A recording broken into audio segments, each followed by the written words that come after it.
세미연교회로 올 때마다 참 많이 하나님 앞에 감사를 드리게 됩니다.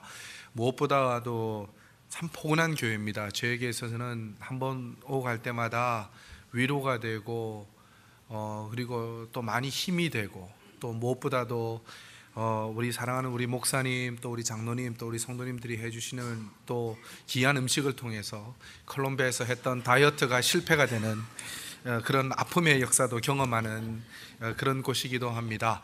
그리고 또 감사한 것은 지난 3월에 또 귀한 교회에서 또 단기팀을 저희들에게 또 보내주셔서 저희 가정이 무엇보다도 큰 은혜를 받았습니다. 물론 거기 계신 우리 목사님들, 또 우리 교인들, 또 선교사님들 사실 많이 은혜를 받았고 도전을 받았습니다. 근데 사실은 그 단기 모임이, 단기 팀이 하나님께서 저희들을 축복 주시려고, 저희들을 위로해 주시려고, 힘 주시려고 하나님께서 저희들에게 보내신 것 같더라고요. 아직도 호텔에서 밤 11시에 먹던 야식을 잊을 수가 없습니다. 그리고 또 감사한 것은 폴과 그레이스, 또 이 젊은 부부가 또 콜롬비아에 또 오게 되었습니다. 하나님이 이런 은혜도 주시는구나 라는 생각을 하게 되었습니다. 그래서 그 부부와 같이 이제 식사를 나누고 교제를 나눴는데 솔직히 너무 이쁜 부부입니다. 그래서 저희들 나름대로도 그 가정을 위해서 기도하고, 또 무엇보다도 큰 기대가 됩니다. 하나님께서 이 아름다운 부부를 통해서 또 얼마나 또 하나님께서 큰 일을 하실지, 또 역사를 하실지. 또 부탁드리고 싶은 것은 교회가 그 한 부부를 위해서 많이 좀 기도해 주시면 감사하겠습니다. 비록 이제 시작하는 어떤 그런 단계이지만 하나님께서 그 부부를 잘 양육시키시고 훈련시키셔서 나중에 더 큰, 정말 큰 역사를 일으킬 수 있는 귀한 어떤 부부가 될 수 있도록 우리 성도님들의 많은 관심과 또 기도를 특별히 좀 부탁을 드립니다. 오늘 저희들이 읽었던 마태복음 6장의 말씀, 33절의 말씀은 우리가 너무나 잘 아는 말씀입니다. 성경에는 저는 두 가지 기둥이 있다라고 저는 생각합니다. 구약에 있어서는 시내산 율법이 있고, 그 다음에 신약에 있어서는 산상수훈이 있습니다. 하나님께서 구약에서는 모세에게 율법을 주셨다면 신약에 있어서는 예수님께서 제자들에게 하나님 나라에 관해서 하나님께서 말씀을 하셨습니다. 특히 마태복음 5장에서 7장까지 말씀 가운데서 그 중심부를 차지하는 6장에 주기도문이 있습니다. 그 주기도문은 일종의 사명선언문입니다. 예수님께서 이 땅에 무엇을 하실 건가를 말씀하시는 사명선언문과도 같은 것인데, 그 주기도문을 만약에 우리가 요약을 한다면 마태복음 6장 33절 말씀이라고 저는 생각을 합니다. 하나님께서 우리 주님께서 말씀하십니다. 너희 먼저 그의 나라와 그 의를 구하면 그의 모든 것을 너에게 더하시겠다, 이렇게 말씀을 하셨습니다. 그러나 우리의 삶 가운데서 우리가 그의 나라와 그의 의를 구하기 이전에 그 모든 것을 먼저 우리가 구하기 때문에 실제 하나님 나라가 우리에게 주는 그 은혜와 사랑과 그 능력을 우리가 경험하지 못할 때가 있습니다. 어찌 보면 성경은 창세기부터 계시록까지는 하나의 주제로 되어 있다라고 해도 과언은 아닙니다. 그 주제는 뭐냐면 하나님 나라입니다. 예수님께서 이 땅에 오셨을 때도 처음 설교하신 제목이 하나님 나라였습니다. 그리고 하나님께서, 우리 주님께서 이 하늘에 올라가시기 전에 마지막으로 말씀하셨던 것도 하나님 나라였습니다. 그리고 사도 바울의 어찌 보면 설교의 주제 핵심도 하나님 나라입니다. 우리가 하나님 나라에 대해서 너무나 많이 외치고 있고, 또 너무 많이 들어서 익숙해져 있습니다. 그런데 실제 우리가 하나님 나라에 대해서는 너무나 모르는 것이 아닌가라는 생각을 하게 됩니다. 하나님 나라가 과연 무엇입니까? 하나님 나라의 특징은 무엇입니까? 이 땅에서 하나님께서 기대하시는 것이 무엇입니까? 어찌 보면 창세기부터 창세기부터 사건들을 유심히 보면 어찌 보면 하나님 나라의 정의는 간단합니다. 하나님이 통치하시는 나라입니다. 하나님이 왕이신 나라입니다. 그러나 창세기부터 사건을 보면 하나님을 하나님 되게 하고 하나님을 우리의 주인, 하나님을 우리의 왕으로 하기보다는 사탄은 우리에게 이야기를 합니다. 하나님을 왕으로 하지 말고 너가 왕이 될 수 있다라고 이야기를 합니다. 결국 아담과 이브 하와의 사건도 결국은 하나님 나라, 하나님을 주권으로 하는 그 나라를 선언하기보다는 너가 주인이 될 수 있다, 너의 중심으로 세상이 돌아갈 수 있다, 그렇게 이야기를 합니다. 예수님께서 시험을 당하실 때 사탄이 결국은 그 예수님에게 주셨던 사건의 요지도 마찬가지로 너가, 예수 그리스도 너가 주인이 될 수 있다, 하나님이 주인이 아닌 예수 너가 주인이 될 수 있다, 그렇게 이야기하는 것입니다. 아쉽게도 선교제도 마찬가지입니다. 선교사에게 있어서 빠지기 쉬운 유혹은 뭐냐면 사역을 많이 하고 또 여러 가지 사역을 하고 또 어쩌다가 유명해지면 결국은 하나님이 왕이 되기보다는 아쉽게도 선교사가 왕이 되는 때가 종종 있습니다. 사탄이 아담하고 이브에게, 하와에게 주었던 그 유혹을 선교사도 동일하게 사실 받는 것을 고백드려야 됩니다. 그리고 교회도 마찬가지라고 저는 생각을 합니다. 교회의 문제는 무엇이냐고 저는 감히 생각한다면 하나님이 정말 우리 이 공동체의 왕이시고 하나님만이 우리의 모든 영광을 받으셔야 된다라고 우리가 인정을 하고 또 우리가 그것을 주장을 한다면 어찌 보면 우리가 무시당하고 어찌 보면 우리가 유명해지지 않고 우리의 이름이 알려지지 않아도 그것은 중요하지가 않습니다. 오직 하나님만이 영광 받으신다, 하나님 나라다라고 생각한다면 사실 교회에서 일어나는 문제도 다 해결될 수 있는 문제입니다. 결국 교회의 분열과 교회에서 일어나는 싸움의 근본 원인은 뭐냐면 내가 주인이기 때문입니다. 내 중심으로 교회가 돌아가야 하고 내 중심으로 선교지가 돌아가야 하고 내 중심으로 공동체가 돌아가야 된다라는 나의 생각이 최고라는 그 생각이 앞서기 때문에 문제가 일어납니다. 그러나 오늘 우리 예수님께서는 말씀을 하십니다. 하나님 나라. 그런데 하나님 나라의 특징은 뭐냐면 로마서 14장 17절 말씀을 우리가 잠시 한번 봤으면 좋겠습니다. 로마서 14장 17절에 보면 하나님 나라에 대한 정의가 나와 있습니다. 하나님의 나라는 먹는 것과 마시는 것이 아니요 오직 성령 안에 있는 의와 평강과 희락이라고 했습니다. 어떻게 보면 우리가 있는 이 교회, 세미양교회도 하나님의 나라입니다. 성령께서 함께하고 계시고 임재하고 계시고 이 가운데 의와 평강과 희락이 이루어져야 한다는 것입니다. 우리 가정이 또 하나님 나라가 되어야 됩니다. 우리 가정에서도 하나님의 의와 평강과 희락이 이루어져야 합니다. 또 중요한 것은 뭐냐면 우리들의 직장이 하나님의 나라가 되어야 합니다. 하나님께서 우리를 통해서 성령께서 우리와 임재하심으로 인해서 우리가 있는 그 직장도 하나님의 나라의 의와 평강과 희락이 이루어져야 한다는 것입니다. 하나님의 방법은 어찌 보면 심플합니다. 너희들이 있는 그곳에 너희들을 통해서 하나님의 나라의 의와 평강과 희락이 이루어지기를 원하신다라는 것입니다. 또 하나 하나님 나라의 특징을 보면 재미있는 것이 있습니다. 마태복음 13장을 잠시 우리가 봤으면 좋겠습니다. 마태복음 13장은 하나님 나라에 대해서 여러 가지 비유를 가지고 설명을 하고 있습니다. 그 가운데서도 마태복음 13장 31절에서 33절까지의 말씀을 보면 겨자씨와 누룩에 관한 비유가 나옵니다. 그런데 저는 개인적으로 이 겨자씨 비유를 보면서 참 쓸데없는 오해라기보다 쓸데없는 질문을 한 적이 있습니다. 왜 하필이면 겨자씨 비유일까? 씨도 장미씨는 안 될까? 백합씨는 안 될까? 왜 하필이면 겨자씨를 붙였을까? 뭐 씨가 다 씨드가 다 똑같은 거 아니겠습니까? 다 사이즈는 다 작고 볼품 없고 그러면 이양할 것 같으면 장미씨 좀 이쁘지 않습니까? 그런데 우리가 문화적으로 하나 좀 챙겨봤으면 좋겠는데 그게 뭐냐면 이 겨자라는 겁니다. 이 겨자라는 것은 잡초입니다. 우리가 생각하는 의미 있는 어떤 나무도 아닙니다. 그리고 또 이쁜 것도 아닙니다. 그냥 잡초입니다. 그리고 이스라엘 어디에든 흔히 볼 수 있는 잡초입니다.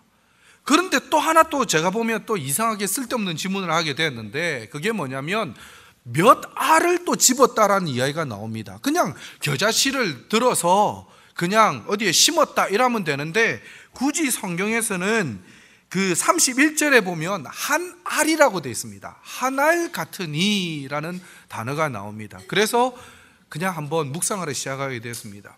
왜 장미씨가 아니고 왜 백합의씨가 아니고, 여러분 아시죠? 콜롬비아는 세계 제2의 화훼 수출국입니다. 콜롬비아에 오면 정말 이쁩니다. 뭐 믿으시든 안 믿으시든, 정말 콜롬비아에 대해서 많은 분들이 자꾸 마약만 생각하시는데 우리는 마약 말고도 많은 게 있습니다. 그래서 특별히 강조하고 싶은 것은, 오늘은 겨자씨가 나오기 때문에 세계 제2의 화훼 수출국이라는 것, 제가 꼭 강조를 하고 싶습니다. 사실 얼마 전에 8월 달에 세계 제2의 카르텔이 있습니다. 마약 카르텔이 있는데 그게 메데진입니다. 이게 정말 많은 사람들이 죽었던, 마약 때문에 죽었던 도시인데, 또 8월 되면 그 도시에 유명한 축제가 있습니다. 그게 뭐냐면 화훼 축제입니다. 그러니까 그 꽃을 전시하는 그 축제인데, 그 도시가 정말 우리가 상상할 수 없는, 정말 이 미국에도 없는 꽃들, 한국에도 없는 꽃들로 정말 그 도시가 다 이렇게 데코레이션 됩니다. 그래서 궁금하시면 꼭 한번 이렇게 꼭 오셨으면 좋겠는데, 그러니까 저는 그겁니다. 왜 그런 시로 이렇게 예를 드는 게 아니고 이 잡초를 갖다가 예를 들어서, 그 다음에 또 이렇게 되어 있습니다. 자기 밭에 갖다 심은 겨자씨 한 알이라고 했습니다. 세상에 어느 누가 잡초를 뽑아가지고, 제가 사실은 어저께 토요일 날 제가 교회를 나와보니까 참 세미한 교회로 오면 너무나 보기가 좋은 것이, 아름다운 것이 뭐냐면, 성도님 한 분 한 분이 토요일 날 또 평일 날 교회에 오셔서 교회를 꾸미시고 이러는 거 보면 참 많이 도전이 되고 너무 좋습니다. 제가 좀 피곤하고 힘들 때마다 한 번씩 들어가는 데가 세미한 교회 홈페이지입니다. 죄송합니다. 오늘은 뭘 드셨을까? 사실 그거는 좀 중심적으로 봅니다. 왜냐하면 우리 장로님들, 집사님들 주로 홈페이지가 먹는 내용이 많더라고요. 그래서 오늘은 뭘 드셨을까? 이러면서 한 번씩 들어가다 보면, 또 장로님, 우리 집사님들이 또 이렇게 교회를 꾸미시고 또 이쁘게 단장하시는 모습을 보면서 참 많이 도전을 받는데, 어저께 한 분 우리 권사님께서 이렇게 잡초를 이렇게 땀을 뻘뻘, 어제 너무 더웠는데 그런 가운데서도 이 잡초를 이 더운 가운데도 뽑으시는 걸 봤어요. 그런데 우리 권사님은 잡초를 뽑으시는데, 성경을 보니까 하나님 나라는 잡초를 심는 거라고 되어 있습니다. 그래서 이해를 할 수가 없었습니다. 하나님 나라는 어떤 나라일까? 그런데 또 하나 이해가 안 되는 것이 뭐냐면, 한 알이라고 했습니다. 근데 이거는 나무가 아니고 풀입니다. 겨자씨는. 그런데 어찌 보면 풀 하나에 새가 앉아서 쉴 수가 없습니다. 무게가 감당이 안 됩니다. 그런데 그렇게 하시겠다라는 겁니다. 그래서 제가 생각했던 것은 뭐냐면, 여러분도 잘 알다시피 하나님 나라의 특징은 작은 것, 보이지 않는 것으로 심어져서, 비록 우리의 눈에는 보이지 않지만 이것이 성장한다라는 성장의 원리가 있고, 또 하나 제가 생각한 원리는 뭐냐면, 하나님 나라는 우리가 생각한 방식으로 이루어지지 않는다라는 것입니다. 우리가 계획한 대로, 어찌 보면 우리가 생각한 저 사람이면 하나님이 쓰시겠지. 어찌 보면 PhD, 여러 가지 좋은 기업들, 그리고 여러 가지 좋은 타이틀, 여러 가지 좋은 환경 조건, 하나님은 그 사람들을 통해서 하나님 나라를 이루시겠지라고 생각을 하는데, 오늘 우리 예수님께서는 마태복음 13장에 보면 하나님의 나라는 겨자씨 한 알과 같다라고 말씀하십니다. 어찌 보면 세상에서 아무 쓸모없고 천대받고 무시받고, 어찌 보면 좋은 것 하나 없는 상처 덩어리 같은 사람, 문제와 같은 사람일지라도, 우리 주님은 그 사람을 들어서 그 사람을 회복시키시고, 또 그 사람을 통해서 하나님은 영광 받으시겠다라는 것이 우리 주님의 계획이라는 것입니다. 비록 사람의 눈에는 우리가 아무 존재가 안 될지라도, 정말 사람의 눈에는 아무 좋은 것이 없어 보일지라도, 실패하고 정말 겨자씨 같이 잡초 같은 인생일지라도, 그러나 우리 예수님의 눈에는 귀한 존재이고, 그리고 중요한 것은 우리 주님께서 그 사람을 단순히 선택해서 그거로 그치는 것이 아니라 우리 주님이 그들을 바꾸시고 그들을 회복시키시고, 그리고 그들을 통해서 하나님께서 영광 받으시겠다라는, 그것이 하나님의 나라의 원리라는 것을 하나님께서 우리에게, 우리 주님이 말씀하고 계십니다. 파워포인트를 한번 보여주시면요, 콜롬비아도 콜롬비아입니다. 그렇지만 제가 얼마 전에 볼리비아를 다녀왔습니다. 여러분, 볼리비아를 제일 첫 번째로 한번 돌려주시겠습니까? 볼리비아에 하나님께서 이제 사역 기회를 좀 더 허락해 주셔서 올해부터는 콜롬비아뿐만이 아니라 다른 나라에 있는 그 목회자들을 또 섬길 수 있는 기회를 주셨습니다. 왜냐하면 거의 미국부터 브라질을 제외하고는 다 스페인어를 쓰기 때문에 저희들이 다른 나라를 간다고 해서 중요한 것이 아니라 그냥 옆 동네 가는 기분으로 그냥 우리는 다른 동네를 갑니다. 같은 언어권이고 문화권이기 때문에. 그래서 올해부터는 하나님께서 다른 나라에 있는 목회자들을 섬길 기회를 주셔서 볼리비아를 다니면서 그 목회자 훈련을 했는데, 마침 거기 계신 선교사님이 고생만 하고 가지 말고 왔으니까 좋은 거라도 하나 보고 가라고. 그래서 갔다 왔습니다. 갔다 왔는데 근데 도시가 재밌어서 갔다 왔습니다. 또르또르. 화도 특이해서 기억합니다. 또르또르라는 곳인데, 저희들이 갔던 그 코차밤바라는 볼리비아 3회 도시에서 경비행기를 타고 한 40분을 가야 됩니다. 왜 다른 교통수단은 없느냐고 말하니까 있긴 있는데 거의 10시간 이상 가야 되고, 또 사망할 수도 있기 때문에, 저는 아내도 있고 자식이 있기 때문에, 우린 또 하나님이 일을 해야 되기 때문에 이제 선교사님이 그냥 경비행기를 타고 가자. 사실은 저 비행기가 더 겁났습니다, 사실은. 그래서 저 경비행기를 타고 이제 또르또르라는 지역을 갔습니다. 한 40분 이제 비행기를 타고 가는데, 왜 그곳에 갔냐면 공룡 화석이 굉장히 많다고 해서 진짜 가보니까 많더라고요. 그래서 그래 한번 보러 가자 해서 갔다 왔는데, 그래서 이제 저 비행기를 타고 이제 몇 분의 이제 선교사님하고 같이 오신 분하고 갔습니다. 한번 다른 사진 한번 돌려주시겠습니까? 그런데 그 도시를 가니까 마침 그 도시에 도착을 하는데 공항은 따로 없습니다. 그냥 풀 위에 그냥 착륙하는 겁니다. 진짜 아슬아슬하게 인디아나 존스하고 똑같더라고요. 보셨는가 모르겠지만 그냥 그런 데에 도착을 해서 착륙을 해서 가는데, 이제 띄엄띄엄 또 걸어가지고 마을로 들어서니까 마침 트럭 위에 사람들이 막 올라가더라고요. 그냥 왜 유심껏 제가 저기서 사진을 찍기로 원하냐면 그 다음 사진 때문이었습니다. 클릭 한번 해주시면, 이 뚱뚱한 할머니가 이제 이렇게 이게 트럭 위에 올라가시기 때문에, 그래서 조금 측은한 마음에 올려드릴까 그 마음에 했는데 어떤 분이 사진을 찍으셨더라고요. 차마 못 올려드렸습니다. 잘 올라가시더라고요. 그런데 이제 물어봤습니다. 그 트럭을 타고 어디에 가느냐라고 물어보니까, 알고 보니까 교회 단기팀이었습니다. 예, 교회 성도들이었는데 단기 선교 간답니다.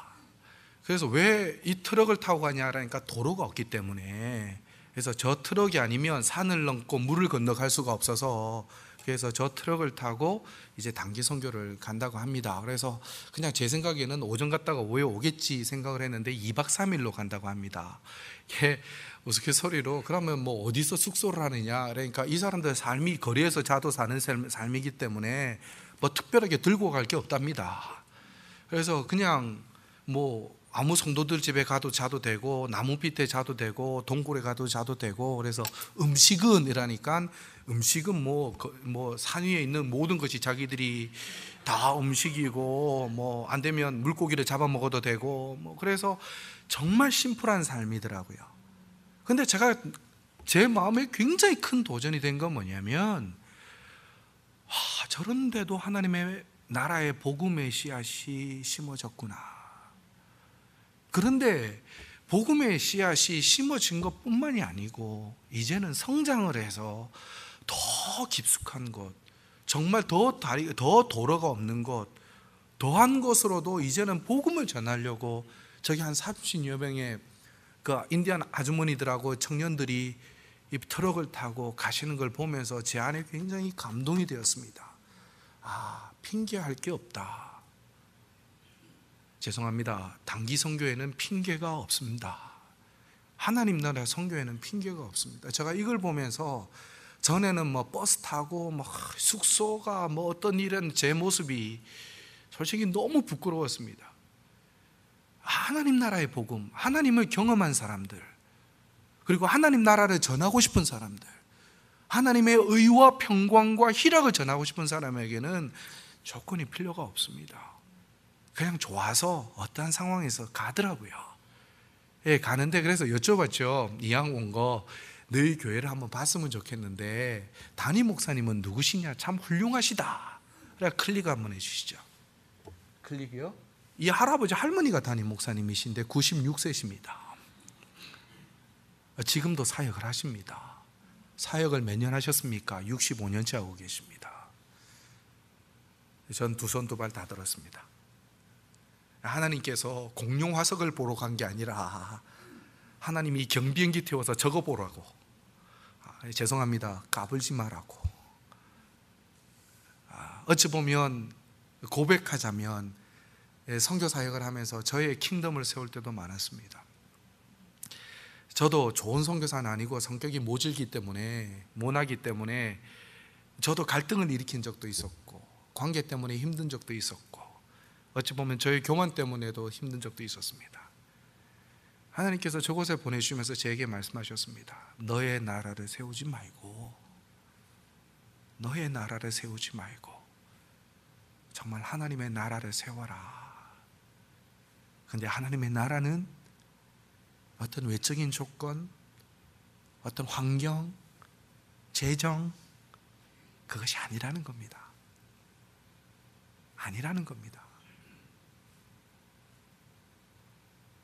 하나님의 나라는 겨자씨입니다. 겨자씨 하늘이라고 했습니다. 잡초입니다.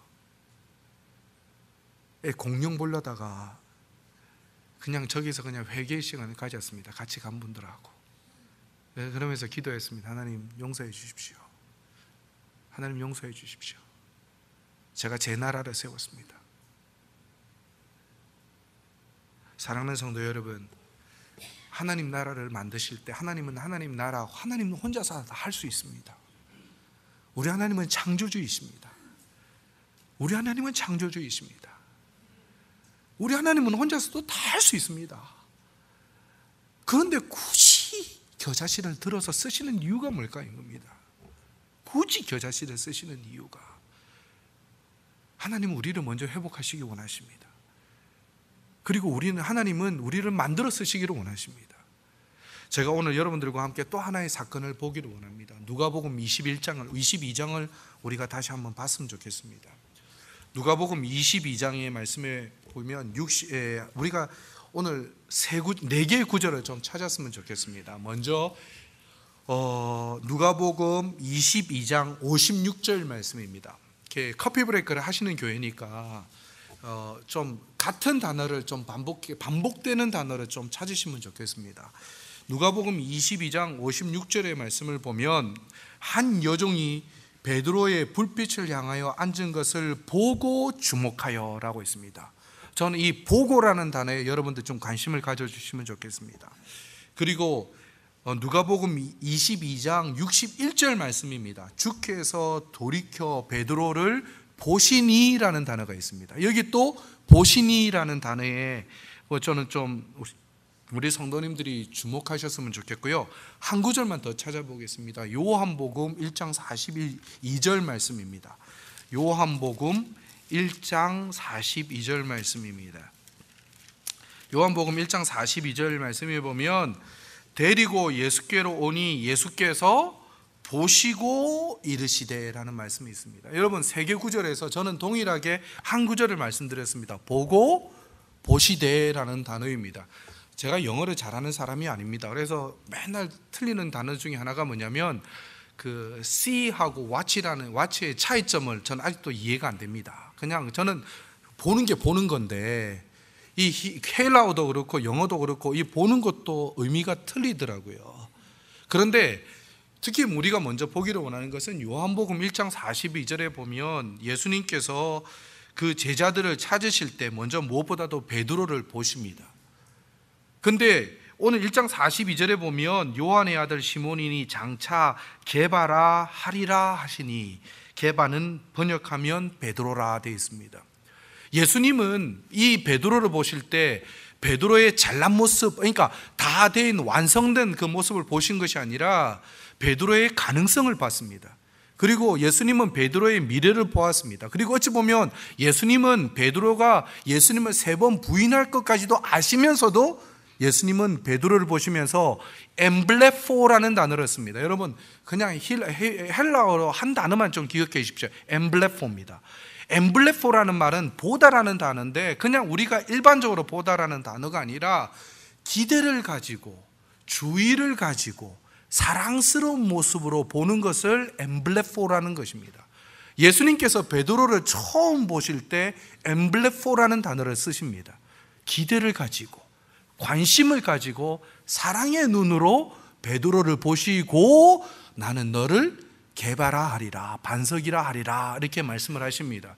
그런데 오늘 우리가 읽은 누가복음 22장은 여러분 잘 아시다시피 베드로가 예수님을 3번 부인하는 사건입니다. 마태복음, 마가복음, 누가복음, 요한복음 공이 4개 복음서에 다 베드로의 부인 사건이 나옵니다. 이 당시 사복음서가 적힐 때는 베드로가 교회의 수장입니다. 대장입니다. 그런데도 베드로의 부인 사건, 자기들의 수장인 리더인 베드로의 스치러운 사건을 이 사복음서에 동일하게 기록하고 있습니다. 그런데 거기서 먼저 우리가 보고자 하는 것은 여자 계집종이 베드로를 봤을 때는 째려보는 겁니다. 의심의 눈초리입니다. 어찌 보면 눈으로 말해요, 그죠? 우리가 눈을 보면 그 사람의 기분을 압니다. 아침에 일어났을 때 아내의 눈을 보면 오늘 날씨가 흐리겠구나 맑겠구나 이걸 알 수 있듯이, 우리가 눈을 보면 오늘 하루가 기쁨의 날, 슬픔의 날, 오늘 하루의 모든 정서적인 모든 것을 다 알 수 있듯이 이 여자 계집종이 베드로를 봤을 때는 째려보는 겁니다. 의심의 눈초리입니다. 그리고 어찌 보면 너는 잡혀갈 때 사람이야, 너도 예수와 같이 있어야 되는 사람이야 라고 보는 겁니다. 그런데 베드로가 3번 부인을 합니다. 그런데 오늘 누가복음 22장 61절에 보면 예수께서도 등을 돌이켜서 베드로를 봅니다. 저 같으면 째려보겠습니다. 너가 나를 죽기까지 따라온다 해놓고, 너가 죽기까지 나를 섬길 거라고 해놓고 봐라, 3번이나 부인하네, 내 말이 맞지? 이렇게 나올 것 같습니다. 그런데 지금 여기서 쓰는 예수께서 등을 돌이켜 보시니라는 단어는 엠블레포입니다. 비록 베드로는 예수님을 3번 부인했지만 예수님은 실망하는 눈으로, 화가 난 눈으로 베드로를 보는 것이 아니라 처음 베드로를 봤을 때 기대하셨던 그 눈, 처음 베드로를 보면서 사랑하셨던 그 눈, 엠블레포의 단어로 예수님은 베드로를 바라보십니다. 나도 알고 있었어, 너가 나 3번 부인할 거. 그렇지만 나는 너를 계속 사랑할 거야. 나는 여전히 너를 기대할 거야. 나는 여전히 너에 대해서 소망을 갖고 있어. 어찌 보면 베드로가 회복을 하고 베드로가 일어날 수 있었던 근본적인 힘은 어디에서 나오느냐고 저는 생각한다면, 저는 여기 엠블레포, 예수님의 저는 그 눈이라고 저는 생각을 합니다. 사랑하는 성도 여러분, 여러분들 가운데서 실망할 때가 있습니다. 낙담하실 때가 있습니다.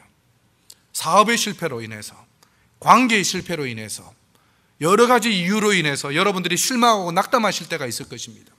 그리고 여러분들의 과거를 생각하시면서 어찌 보면 나는 사람들에게 있어서 찬양받지 못할 사람이야, 그리고 나는 다른 사람과 비교해 봤을 때 나는 하나님 앞에 쓰임을 받을 수 없는 사람이야,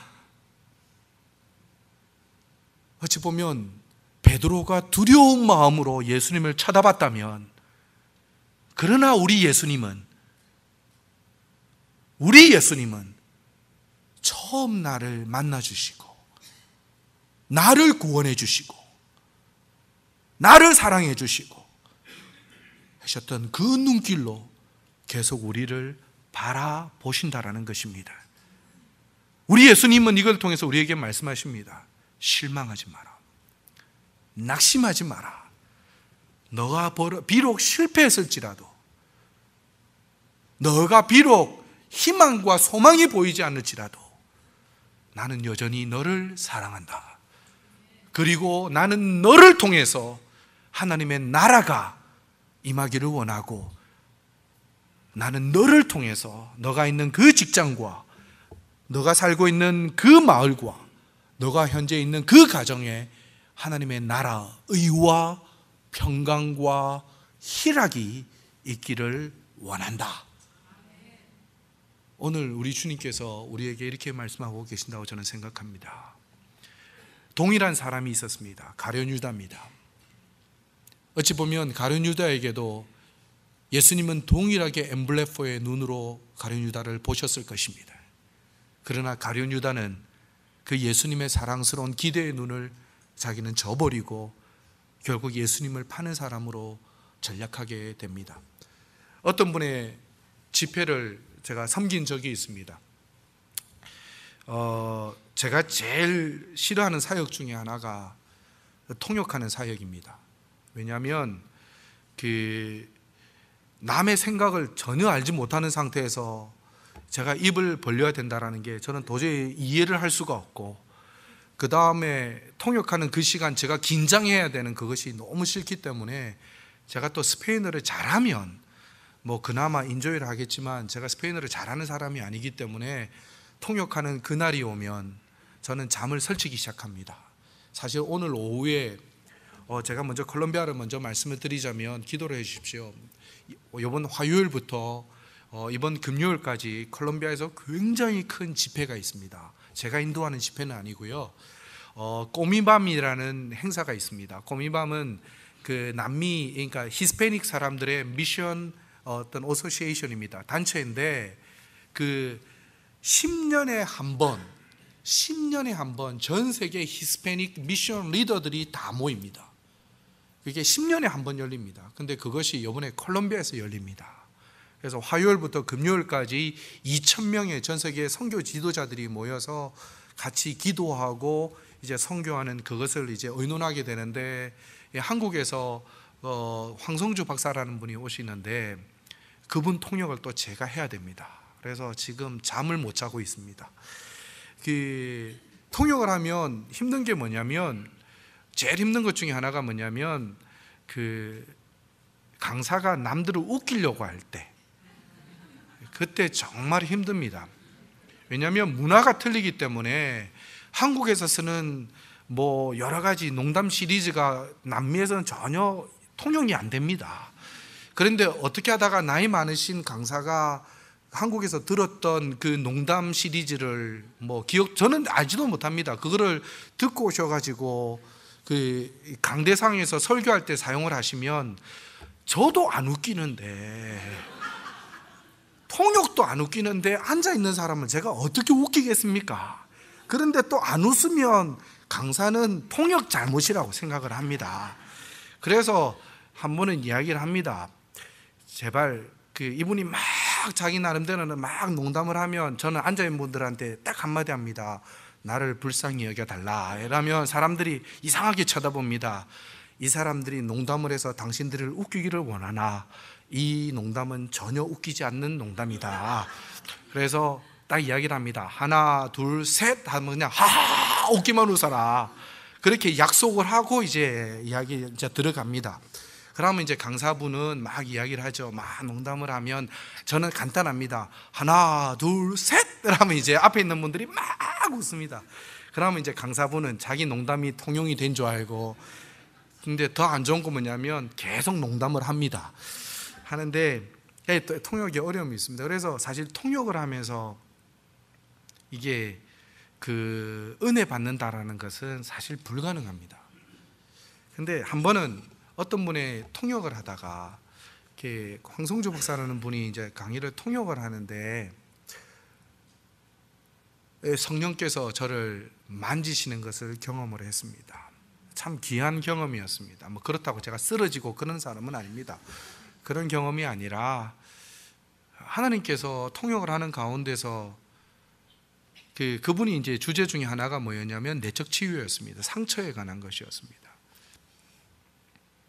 근데 통역을 하다가 성령께서 저를 만지시더라고요. 그러시면서 저에게 싹 이 마음을 주시는 게 뭐냐면 너도 아픈 사람이야 라는 이야기였습니다.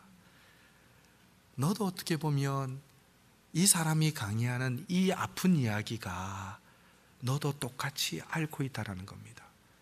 딴 게 아니었습니다.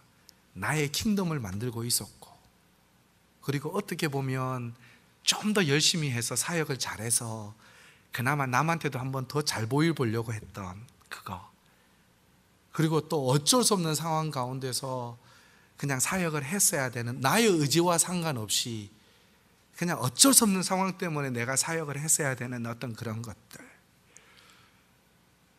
것들을 하나님께서 그 강사를 통해서 말씀을 하시는데, 그 강의가 통역을 하는 것이 아니라 그 강의가 저에게 하는 말씀이더라고요. 그냥 통역하다가 그냥 통역 안 하겠다 했습니다. 그냥 그 자리에서 울었습니다. 이야기했습니다. 사실은 하나님께서 이분을 통해서 나에게 지금 말씀하시다. 내가 이런 사람이었다. 그래서 그렇게 고백했습니다. 그리고 나서 하나님께서 제게 조금씩 자유함을 주셨습니다. 눈에 보이는 무엇, 내가 왕이 되려고 하는 무엇, 내가 꼭 무엇을 해야 된다라는 그 무엇, 내가 목사라는 그 타이틀 무엇, 선교사라는 타이틀 그 무엇, 하나님께서는, 우리 주님께서는 그것을 십자가에 내려놓기를 원하신다라는 것을 저는 느꼈습니다. 그래서 그 시간에 내려놨습니다. 하나님, 그냥 내려놓습니다. 하나님, 나를 치유하시고 하나님, 나를 사용하여 주십시오. 베드로의 경험을, 그때 저는 예수님께서 엠블레포, 부족한 저를 바라보시는 그 눈을 저는 바라봤어요. 예수님께서 베드로를 보셨던 그 눈, 엠블레포를 저는 경험하게 되었습니다. 사랑하는 성도 여러분, 아픈 사람만이 또 아픈 사람을 이해할 수 있습니다. 하나님 나라는 그렇게 이루어지는 겁니다. 아프지 않는 사람을 통해서 아픈 사람을 치료하라고 하는 것, 그것은 하나님 나라의 원리가 아닙니다. 하나님께서 하시고자 하는 것은 아픈 사람을 통해서 그 아픈 사람을 치유하시고, 또 그 사람 치유함 받은 그것을 또 다른 아픈 그 사람에게 치유하라, 너의 경험을 쉐어하라, 그 사람을 격려하라. 하나님의 나라의 원칙은 그런 것 같더라고요. 우리가 갖고 있는 것, 아픔들, 상처들, 어찌 보면 하나님 나라에 있어서 귀하게 쓰일 수 있는 하나님 나라의 귀한 원리들이고, 하나님께서 또 귀하게 쓰실 겁니다. 낙심하지 마시고 절망하지 마시고, 하나님께서 나를 세우실 거다, 나를 일으키실 것이다. 정말 하나님 앞에 예수 그리스도의 십자가 앞에서 온전한 회복을 경험하시고, 그 회복을 통해서 나와 같이 힘들고 어렵고 슬픔 당한 자들에게 말씀을 쉐어하고 경험을 나눠줄 수 있는, 그렇게 함을 통해서 하나님 나라와 나라의 의와 평강과 희락이 임할 수 있는, 그것이 하나님 나라의 특징이 아닐까, 저는 그렇게 생각을 합니다. 이 세미양교회로 올 때마다 느끼는 건 뭐냐면 참 아름답다입니다. 어떤 때는 그런 생각도 합니다. 하나님께서 이 아름다운 들판에 이 교회를 세우셨을까? 저는 올 때마다 저는 그 생각합니다. 오는 그 자체가 저한테는 힐링이 됩니다. 들판도 있고 아름다운 정원도 있고, 또 감사한 것은 맛있는 음식도 있고, 그리고 올 때마다 반겨주시는 또 우리 이종 목사님, 또 우리 일본 목사님, 여러 교육자들 계시고 우리 권사님들 계시고, 어떤 그런 생각을 했습니다. 하나님께서 이 공동체를 통해서 하나님께서 우리를 만져주시고 이 교회를 만져주시고 또 이 공동체의 많은 경험들을 통해서 또 다른 공동체를 하나님께서 치유하시기 위해서 하나님께서 또 이곳에 이 교회를 이렇게 만드신 건 아닐까, 저는 그런 생각을 했습니다. 여러 교회를, 도시의 교회들을 가봤습니다. 워싱턴의 뭐 큰 교회, 볼티모어의 큰 교회, 뭐 필라의 큰 교회를 가봤는데, 뭐 LA에 가면 정말 큰 교회를 가봤는데 옛날에 권투 경기장을 교회로 만들었더라고요. 재미 하나도 없더라고요. 뭐 진짜 권투 경기장이라 피냄새만 나는 것 같더라고요. 그런데 여기 오면 따뜻합니다. 따뜻합니다. 그래서 좋습니다. 하나님께서 이 교회를 통해서 하나님 나라를 이루시기를 원하십니다. 하나님께서는 여러분들이 갖고 계시는 한 경험들을 통해서 하나님은 하나님 나라를 이루시기를 원하십니다. 하나님은 여러분들이 일어서기를 원하십니다. 하나님은 이 공동체에 우리가 단순히 숫자 노름하자는 것이 아니라 그냥 아무나 데리고 와서 이 자리를 채우자는 것이 아니라 여러분들처럼 경험하고 힘들고 어렵고 상처받는 자들을 데리고 와서 이곳을 채워서 치유하게 하고 회복시켜서 그들을 또 다시 또 다른 세상에 우리 주님은 그들을 보내시기를 원하십니다. 제가 바라는 것은 여러분들만 인조하지 마시고 더 많은 사람들을 이것에 좀 불러서 치유하게 하는 그 치유의 시간들을 가지시기를 주님의 이름으로 축복합니다. 콜롬비아에서 하나님께서 참 많은 일을 하십니다. 이제는 콜롬비아는 마약의 나라는 아닙니다. 이제는 콜롬비아는 그 폭력의 나라도 아닙니다. 많은 경제학자들도 그렇고 사회학자들도 그렇고 어찌 보면 중남미에서 가장 소망 있는 나라가 되었습니다. 이제 평화협정도 이루어지고 그리고 교회도 부흥하고 있습니다. 이제는 선교사를 보내야 되는 게 저희들의 큰 이슈가 됩니다. 그리고 많은 또 주의 종들이 일어나고 있습니다. 이번에 폴과 그레이스가 간 학교도 정말 비전이 있는 학교고 그리고 하나님의 리더를 만들려고 하는 학교입니다. 그래서 소망이 있는 학교인데 하나님께서 또 귀한 청년 부부를 그곳에 보내주셨는데 겨자씨와 같은 콜롬비아가 이제는 하나님께서 그 콜롬비아 사람들을 통해서 이제 많은 새들이 와서 복을 받게 하고 쉼을 얻게 하려고 하십니다. 하나님 나라의 법칙은 그렇습니다. 겨자씨 한 알과 같다. 우리를 회복시키기 원하시고 여러분들을 회복시키기 원하시고 온전한 회복을 통해서 많은 사람들이 복을 받게 하는 것, 그것이 하나님 나라의 법칙이라고 우리 주님은 말씀하십니다. 이와 같은 은혜와 축복이 이 공동체 위에 항상 함께하기를 주님의 이름으로 축복합니다.